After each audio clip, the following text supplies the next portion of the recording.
Yeah, you need to move in Indonesia. Especially, are you married? No. That's No, I'm the not. most No, I'm interesting not. question for our teman pemilih, ya. Especially the females. Yeah. So you're still single, right?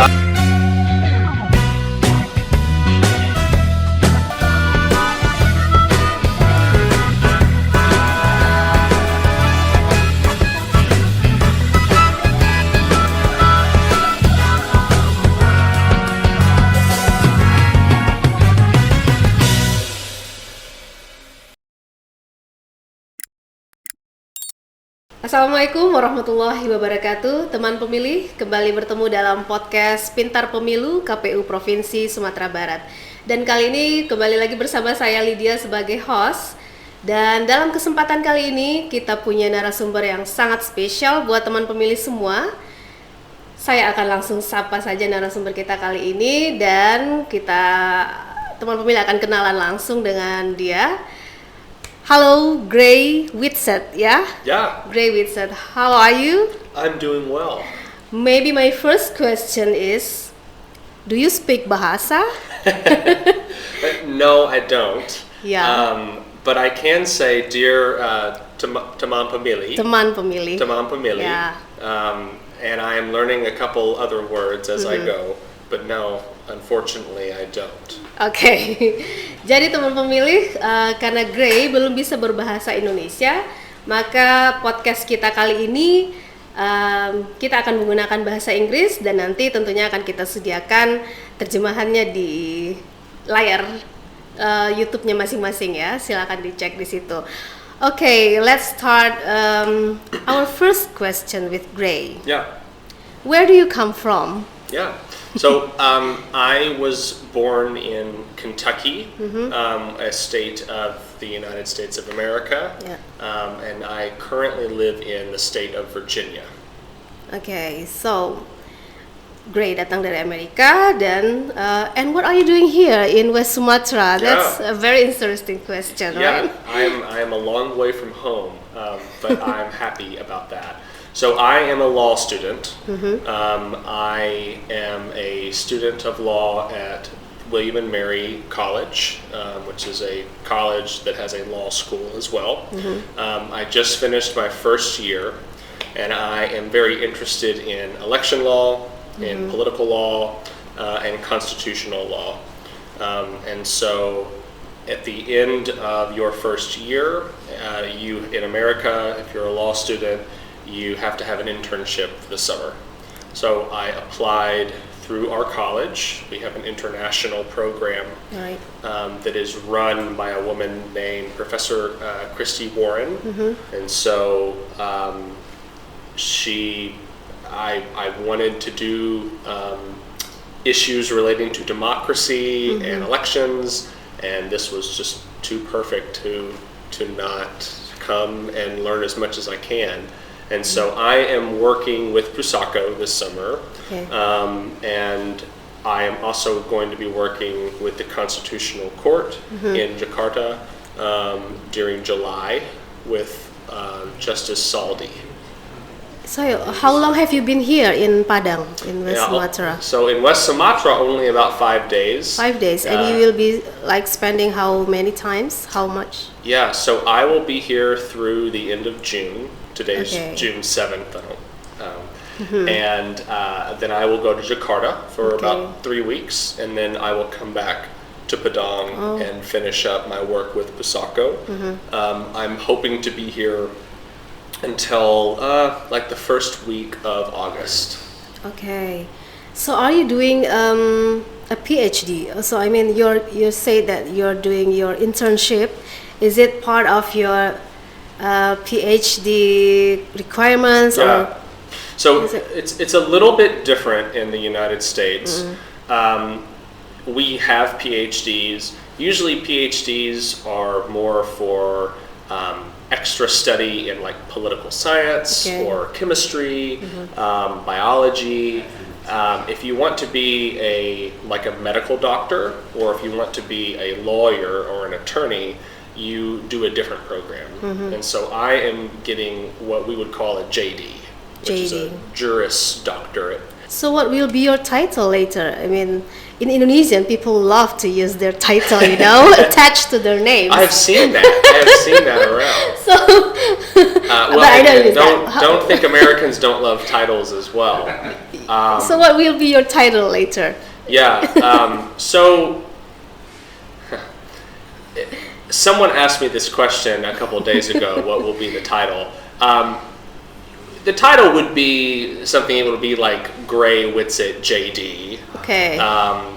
Sometimes for lawyers that want to be, we would say hoity-toity, but very like proper, they might sign their name with Esquire, which is I believe it's a Latin term that just means like, I think it means at law. Okay.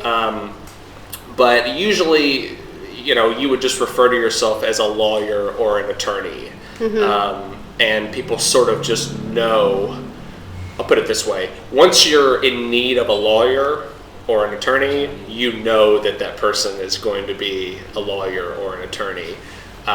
So it would be, to answer your question, it would probably be JD. JD. Yeah. Okay. But we don't always use that. You don't as much. it. Yeah. Even for applying for a job or. Yeah, on our resume it would definitely say JD. Yeah. Yes. Yeah. Yeah. But when you're become a speaker on a seminar or something, That's right. do you use that title? No. I'm curious to No. know that. No. If someone has a PhD, they would have doctor. Right? I would be Dr. Gray, but that's JD is not the same. Okay. And that's just doctor is common, that's right? just custom, or that's just culture. It I guess you could if you really wanted to. Okay. I think one more personal question. Yeah, please. And maybe our viewers or teman pemilih wants to know. Yeah. Can I ask your how old are you? Is it okay? Yeah, I mean, sure. it's not really polite, right? But maybe I want to know, and people want to know. Yeah, it's totally fine. So I'm 28. Oh, it's very young for doctoral degree or I'm glad JD. that you think so. I will gladly take that as being young. Yeah. I went to undergrad when I was 18. Okay. Which is what most Americans, if they're going to go to college, they usually go when they're 18. I graduated when I was 22, and then I went and I was a teacher for like high school for 2 years. What do you teach at high school? I taught English, Okay. and I taught, we would call it social studies, but history. And while I was teaching, I got my master's in public administration from a college called Louisiana State University. I know that. Yeah. So I was in Louisiana. Famous. I lived there for some time, and then I knew I wanted to go and study law, but I kept kicking the can down the road. I kept kind of avoiding making the big decision. And so I went and worked on some political campaigns during the 2020 presidential election, and then COVID happened. So I got delayed by about a year. So I started law school a little bit later than I wanted to. But that's my path. That's why I'm...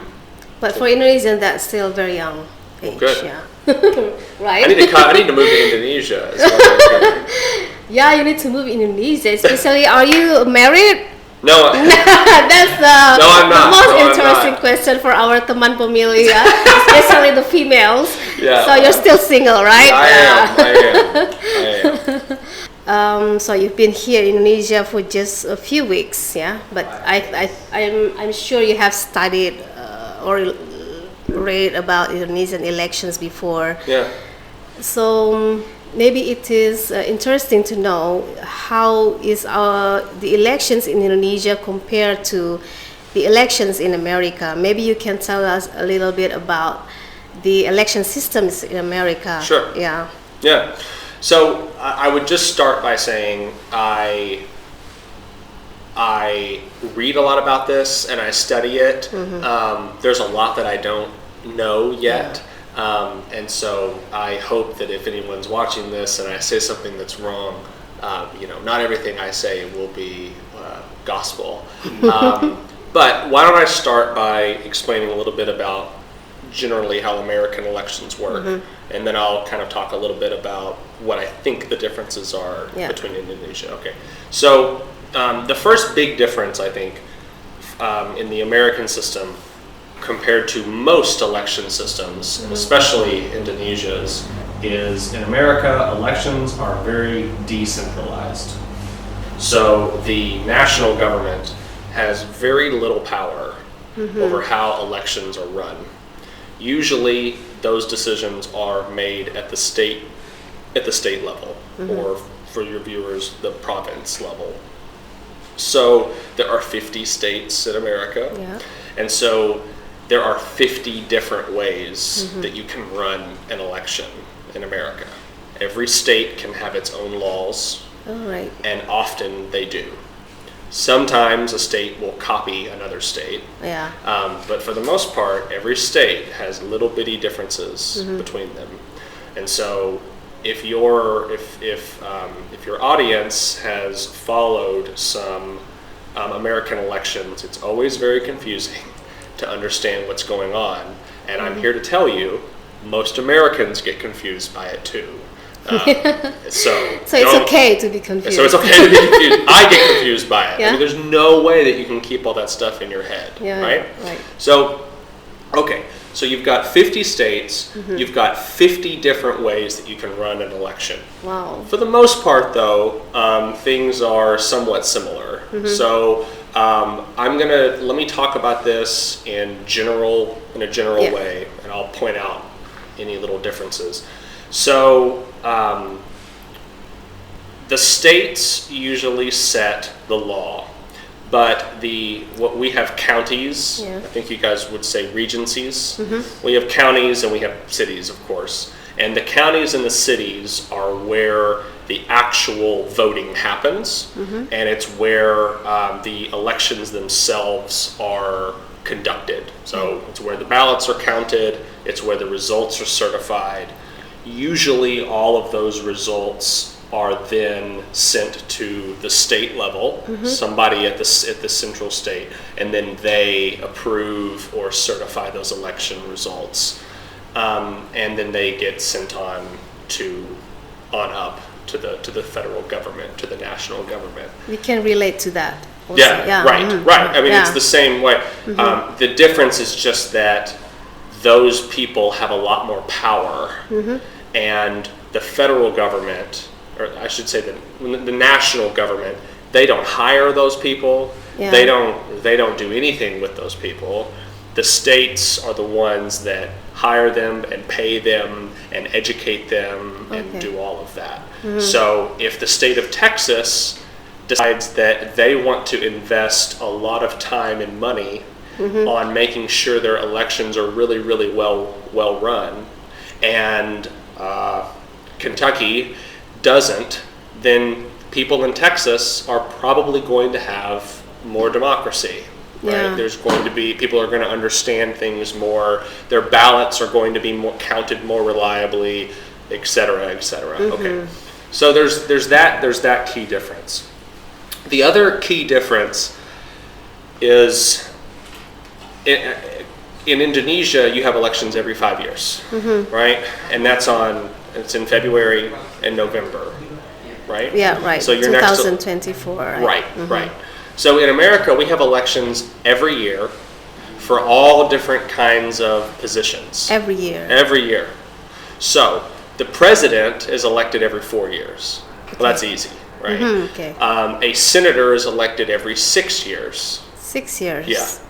But there's 100 senators, and you only vote on 1/3 of them at a time. So you have a Senate election every 2 years. So you've got to, I know. There's 100 senators. You take the first 33, and you vote on them, and then in 2 years you take the next set, and you vote on them. Okay. Then there's the representatives, like the DPR, right? They serve for 2 years, so we're voting for them every 2 years. So already you've got 3 different positions, and they are elected at different times. Okay. Right? That's just the federal level. Then you have state level, and then you have county and city level, right? Those can be set differently. If New York wants to make it so that their mayor serves a 20-year term, they can do that. 20 years? Yeah, they don't. But if they wanted to, they could. And the federal government couldn't prevent that, right? Oh, okay. So I think what this might be interesting from your all's perspective, it's not every 5 years, it's all the time. Okay. Right? And it's not just in November. It could be any month. It could be any day. It all depends on how things are set up. So, what this means is if President Biden wins the election in 2020, and then in 2021 people don't like Joe Biden very much, they can go vote for the opposition, right? Okay. They don't have to wait 5 years. 4 years. You're right, 4 4 years. years. They can go and they can vote for, so Joe Biden's a Democrat, the opposition right now are Republicans. You can go and vote for a Republican representative, a Republican senator, a Republican mayor, right? If you make your governor a Republican while the president is a Democrat, then your state might make different decisions than the national government. So, again, very decentralized, right? Yeah, that's the real decentralization. Yeah. Yeah, I mean, like in Indonesia, we also say we have a decentralizations. Right. But actually, the election systems is organized or is arranged by the national level. That's right. And that is not true. Isn't it in America? You have the Constitution, right? Isn't it already arranged in Constitution for all these elections? Not for the state. No, for the state. Only for the federal Only government. for the federal. So let's talk about that for a second. Yeah. So we have the American Constitution, Yeah. right? Which is great. There are also 50 state constitutions. Every state Every have state their has own a different constitution. And they Okay. can do whatever Not only laws, but constitution. correct. Okay. So let me give you an example. And the state of Nebraska, right? Nebraska. You don't need to know where it is, but I heard. most Americans don't even know I where watch it is. Hollywood movies, so I know. Yeah. Well, it's got a lot of corn. No, it's got a lot. Nebraska's a wonderful place, but in the state of Nebraska, their state government is almost like a parliamentary system, and it's just different, and it's because their constitution is different. Okay. So, what's the point of explaining all of that? The point is that you've got the federal constitution up here, and all the states, they can't break that constitution. But the constitution, the national constitution, doesn't say anything about how states have to set things up. That was an intentional decision back in 1776 because they wanted to respect state sovereignty, right? They wanted a weak federal government and a strong state government because at the time, for them, it meant more to be a Virginian than it did to be an American. It would be, for them, it was like it was more important that they're West Sumatran than that they are Indonesian. Okay. Right. I think things have changed a lot since then, but we've never changed our constitution away from that. No amendments. No, we've had amendments. But they are not like your amendments. So something like the freedom. Okay. So originally our Constitution did not have that in there, right? Okay. Freedom to, right now there's a huge debate over the right to carry guns, right? The Second Amendment is what that is based on. That was not in the original. So in total, there have been 27 amendments. The 13th Amendment abolished or ended slavery. Slavery was not illegal in the original Constitution. So there have been changes, but there have been very few changes around how our government is set up. Okay. So we've never really changed, how we elect the president, or are we going to have a Senate and a House of Representatives? Those types of changes have not happened. I believe I'm right in saying that that your all's Amendment 2 changed how the president could be impeached. Is that right? So we've never done that. Yeah, we just have the same process from over 200 years ago. Question comes to my mind. Please. Who held the elections in America? Who holds them? Who holds them? Is it Well, like us here in Indonesia? We have elections commissions. Yeah. So at the national level, there are two main bodies or agencies. Agencies. Yeah, the FEC, Yeah. and the EAC. Okay. They basically don't do anything.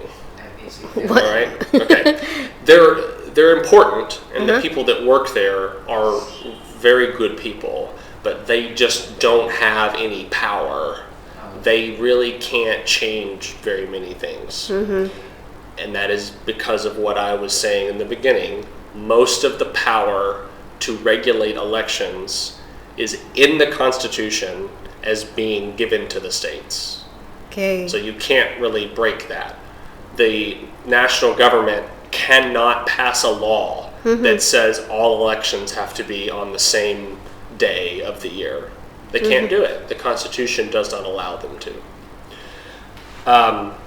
So, even for national elections, most of the work that you guys do, of counting ballots, of making sure that voters are registered, of making sure that socialization, right? We would call it voter outreach. Voter outreach. Voter education, all of those things. Okay. That is done. The state pays for that, and the state is responsible for it. And so the state usually then makes sure that people at in the city and the county or the regency, that they do it. So again, if you've got the state of New York, they can do it one way, Kentucky can do it another way. Yeah.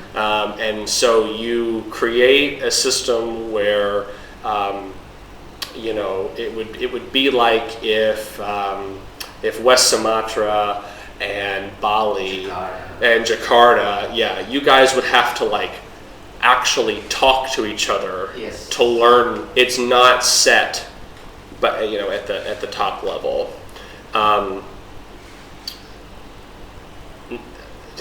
So to make I was going to say, to make things even more complicated, this looks different. Depending on where you are, it can look different. So I know that there's no uniformity. So sometimes we have like a state election board. Sometimes the governor has most of the power. Sometimes there is what we would call a state secretary of state, which is totally different than the secretary of state at the national level. Okay. And they are in charge of making sure the elections are run. Sometimes, here's a great, let me explain this. So I believe I'm right in saying that the Indonesian National Election Commission, they don't run for that, right? They're not elected. Is that right? We are. Yeah. I mean, we have two different what do you call it, structure. I mean, like me, I'm working for the Secretary General. Okay. So we're helping the commissioners. How did you get your job? I ran for a test for a recruitment. Right. For a civil servant recruitment. Right. But for the commissioners, they are elected every 5 years. Are they elected by Yeah, there is a special selection team Right. made In Jakarta. in Jakarta. Okay. Right. In America, they run for office. They campaign. Campaign. Yeah. Election administration are political.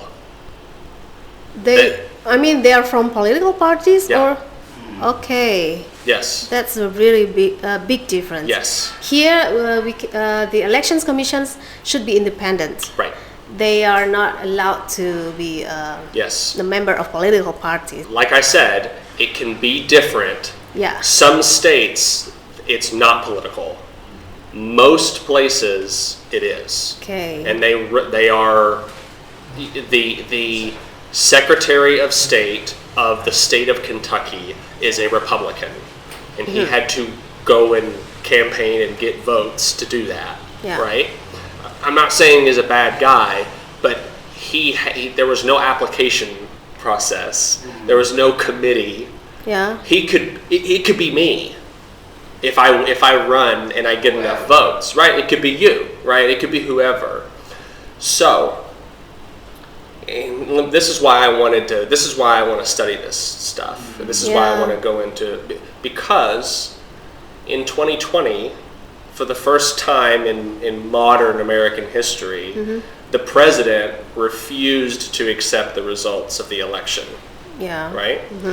And if one of those people who was in charge of the state election, if they had decided, I agree with the president, I think he didn't lose, I refuse to certify these election results, or they ordered you guys to stop counting the ballots, Yeah. what do? We don't know. America's never really solved that problem. Okay. Right? And so I have fears that in 2024, if we have something similar happen in 2020, What kind of fears? I have fears that maybe the votes won't be fully counted, Okay. or maybe they will be fully counted, but certain political people won't they won't report the results, right? Or maybe they'll take a vote and say, no, we think these were a hoax, right? Or corrupt, right? Hopefully not, right? But it scares me because unlike in Indonesia, election administrators are not always nonpartisan, they're not always independent, and they're not always professional, right? There's not always training involved, or most people that work in elections in America are very good people, and they are trustworthy, and they worked really, really, really hard in 2020 and before. And I should mention, they face a lot of threats to their life now. They face from the public. The public. Yeah, who think that they lied, who Okay. think that they are corrupt, right? And it's a we will see how big of a problem it becomes, but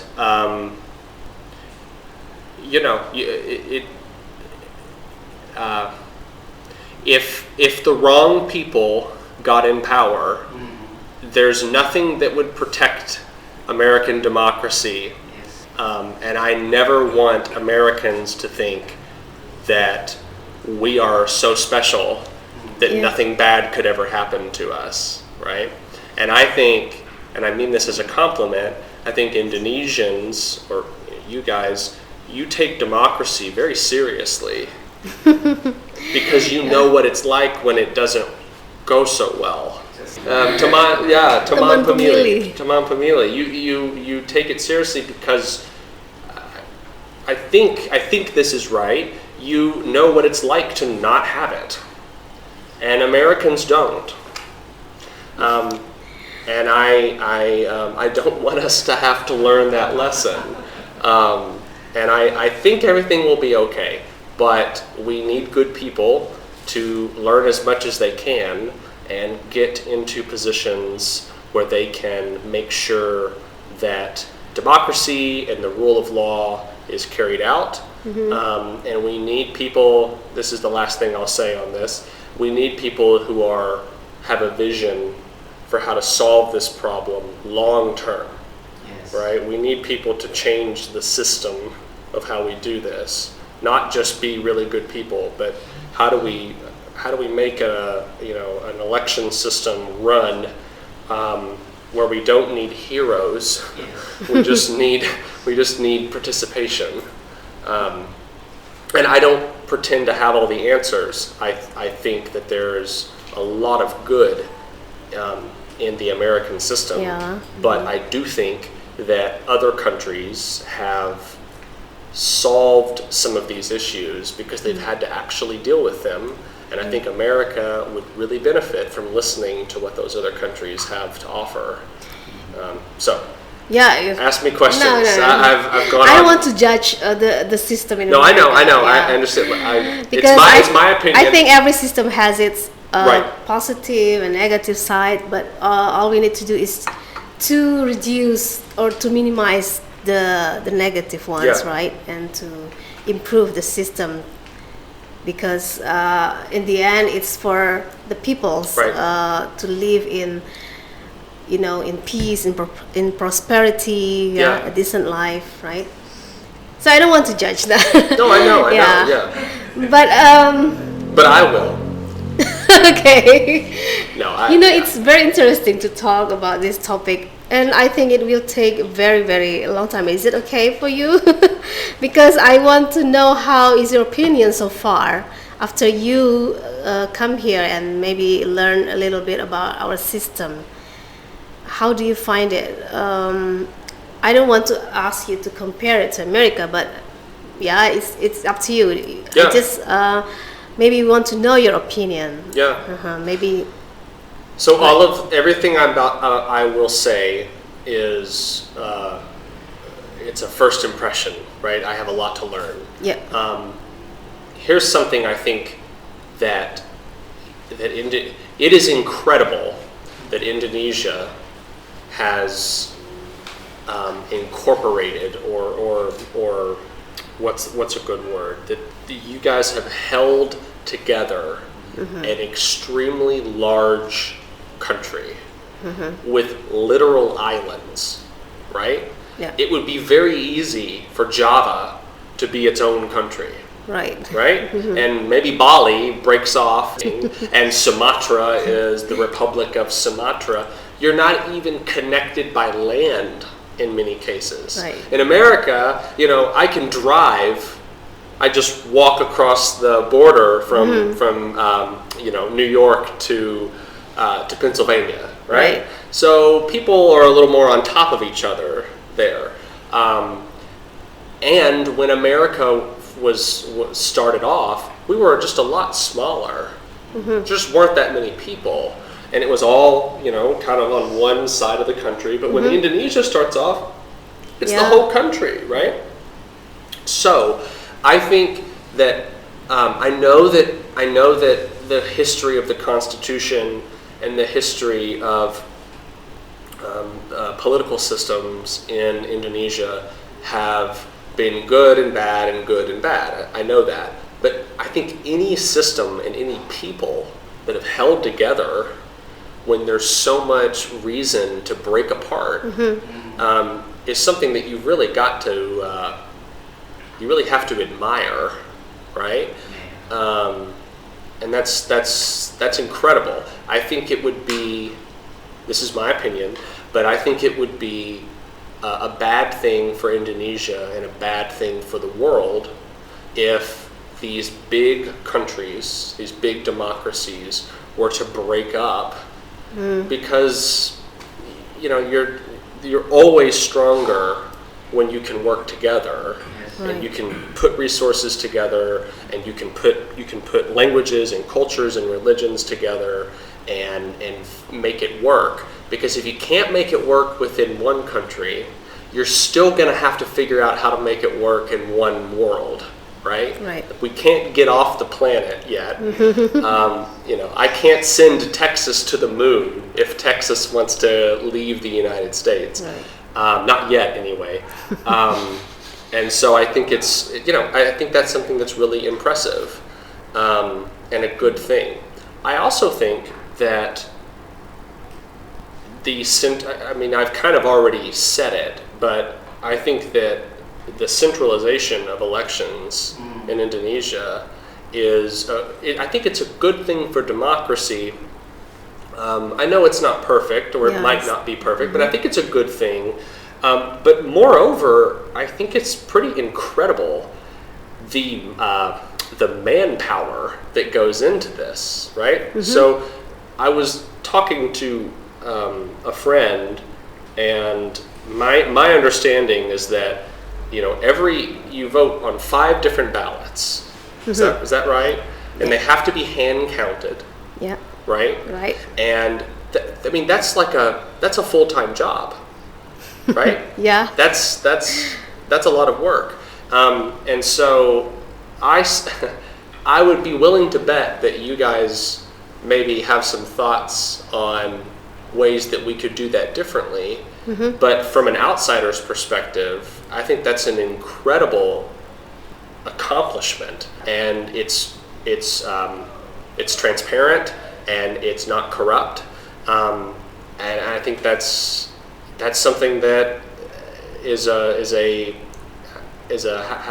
achievement. So does that make sense? Yeah. Yeah. Okay. The way you say it, I can imagine that, and I say, oh, yeah, it's incredible, yeah. Maybe when we do that, we just because in America, it's just there's just less to do, right? Like a state only counts. Very simple. Yeah, exactly, and not every, but here every single elected position is happening on the same day. on the same day. Right. It will be the first time, this 2024, it will be the first time for all these elections to be... That wasn't true in 2019? In 2019, we separate the president elections with the local governments. Okay. It's in different elections. But so 2024 will be the first time the elections will be held together at the same time. No. At the same year, not the same month. I understand that. Year. Yeah, the same year. Mm-hmm. So you guys are you're getting ready for the hardest job that you've ever done. We will have less sleep, right? Yeah. That's true. Well, again, I think I genuinely believe it's incredible. You do it with less resources and less technology than America does, and you do it with more people, more voters. Yeah, we still vote with with this ballot, paper, and what do you call it? Not pen, with like a stamp. Nail. Nail? Yes. Yeah, not using pen I or understand. electronic vote. No, Yeah. not yet. We are not ready yet for that. And we still count it manually, Yeah. There is a system. Hats off to you guys for. I mean that sincerely. Like, I hope you will job. be here on that day You want me to help? see. No, not to help. To see that the elections, no, I right? know. Maybe I'll come back. But we have an election that year too. Oh, the same. Okay. Yeah. Then So- maybe we will go there. Come on over. No, you are in November. We are in February. You're right. So I should come here in February, and then you guys come Your election will be in November 2024. November We are in 2020. February 14. We are on February 14, then in November also for That's right. Well, let me ask you a question. Okay. So it's February 14th is your all's election, which Yeah. is also Valentine. Valentine's Day. Yeah. That's why we call it the elections of love. Yeah. So that's why we do this. I cannot do that perfectly. Yeah, well, what's going on? So it's How do like this. how do this? Yeah, just like this, right? It's This love. is from Korean love. Korean gesture, like sarangheo. I don't know how to say that. Sarangheo, it means love. I love you. Now, see, this is what I love about Indonesia. I come to Indonesia and I learn something about Korea. You know? Because many people here love Yeah. Korean movies, so No, I know. it becomes Oh. very famous. By the way, before I forget, You have that pen. yeah, I've been given this as a gift, Oh, that's and I hope you will wear it proudly. oh, I absolutely will. Can you remind me what this word is? Melayani Melayani. means serve. To serve. Yeah, Yeah. KPU serves. Melayani. KPU melayani. Melayani teman pemilih. Yeah, we have. When we take pictures, then we do this. KPU melayani. Okay. Yeah, Okay. melayani. Melayani. something that is nice to Yeah. You're public servants. Yes. Yeah, we are public service. Yeah, that's. We Okay. need you. It's very interesting having this talk with you, and you know, we have got very many informations about American system, and you know the way you explain it to me and to our viewers, our teman pemilih, I am sure they get more understanding about the system. It's very nice the way how you explain it. It's very easy to understand. Well, good. Thank you very much. I hope that's true. because I studied American system before in college, but how many minutes did you talk? Oh, I don't know. I get more. I can talk and talk and talk. So you. Yeah, that's good. But I understand it better. Good. From the way you explain it. Good. Okay. I think if I could just say one more thing, I think the key takeaway is that the more complicated elections are, Yeah. and I think we have to always be thinking about, is it worth making a system more complicated when we know that it will make it harder for the average person to understand Yeah. and Right. participate? And I think that Indonesia should be applauded for having a system, not perfect, but having a system. I know I only need to know 2 dates, right? Yeah, I right. need to know February 14th, and I need to know November what? 27. 27th on this year. And so, it's not to say that there aren't problems, but I think that is, so if you're confused by the American system, I get it. I'm still confused at times, and that is something I think that the Americans need to work on, because many Americans also get confused too. So thank you for listening. Thank you very much for your time, and thank you for having this discussion with us. Thank you. And enjoy your time in West Sumatra. I can't have anything but fun. Have you tried any culinaries? I've had in rendang Padang. Rendang Padang, yeah. I've had a lot of that.